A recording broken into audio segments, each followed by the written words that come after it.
Surely there's one new certainty, and that is no one with any ambition in the Labour Party is going to call themselves a Blairite again. I'm ambitious and I'll still call myself a Blairite, but we've also moved beyond that phase. If Tony Blair was elected today as leader, he'd have a different set of politics. The challenges of the 21st century are different from the challenges of the 90s. That is, I think, a thing that everybody in the party can agree on.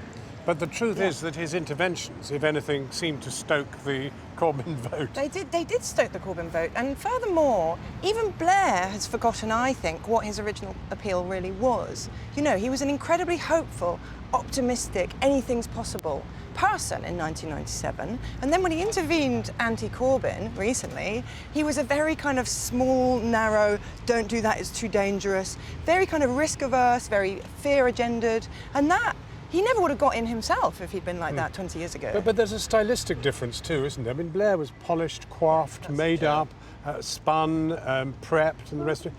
Were you in charge of that? Corbyn, none of that. I mean, he appears to come fueled up with his own information, and that's it. Oh yeah, no, look, Jeremy is a very self-sustaining politician. He's basically run nothing larger than his own constituency office since he got elected. I think the fact that he's now going to have to manage and appoint a shadow cabinet, that'll be quite a challenge for him. He has got a rawness about him, but some of that is the inexperience of just being under scrutiny. I think he gets a bit scratchy when journalists push him, and I think he might find the front bench performance more difficult and more challenging than simply pleasing Labour supporters and his own supporters. Well, let's just deal with the first half of that, because Corbyn has never done anything than run the Haringey Planning Committee in 1987. Yeah, and rebel against the party. Yeah, of course. So that's quite straightforward.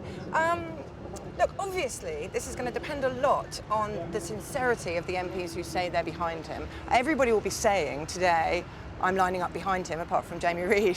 But if they mean it, then he won't need a huge... Well, if they mean it, there will be an extraordinarily balanced shadow cabinet. Extremely. Is that a possibility or an impossibility? No, I think it's an impossibility, because if you look at what Rachel Reeves has done by ruling out serving in the shadow cabinet, there's a large number of senior figures in the parliamentary party who do not want to have to defend Corbyn's economic policies. They don't believe in them, and they would be inauthentic if they defended them. So they're going to be on the back bench and let Jeremy and people he can appoint defend them. But I think there will be people in the PLP who might not have started out Corbyn supporters, but will line up behind him. So I don't think it's just going to be him and a ragtag of freaks, to put it that way. And how do they reject? How do they reject what we have seen palpably across the entire country, which is serious rustling in the undergrowth of people coming out and really responding politically in a way we've not seen in England. We've seen it in Scotland, but never in England. Well, it's not a question of MPs rejecting. It's a question of, in essence, Jeremy's got a set of views and the voters have a set of views. And either Jeremy compromises with the voters or the voters won't compromise with the Labour Party. Well, and that sounds a rather sad state of affairs. But I also think it is a sad state of affairs if Jeremy Corbyn doesn't change his mind in the face of all of the evidence that many of his policies are unpopular. The mistake in that analysis is that there's a kind of block of middle, and that's where everybody is and that's where everybody stays. Actually, we're a lot more right-wing now than we were 5 years ago in terms of what's acceptable to say. The political rhetoric has moved hugely to the right, and there's no evidence that the country has moved with it. But still we talk about it, you know, the way we talk about people on benefits as scroungers, foreigners as a swarm. You know, this is the window has changed. There's a mixed picture. So the country's much more socially liberal. That's why the Tories brought in gay marriage, equal marriage. On economics, people are conservative, but they've been conservative on economics for quite a long time, and they're very clear that the first thing a party has to do to prove it can be a government is have sensible economic policies. And I'm afraid that printing money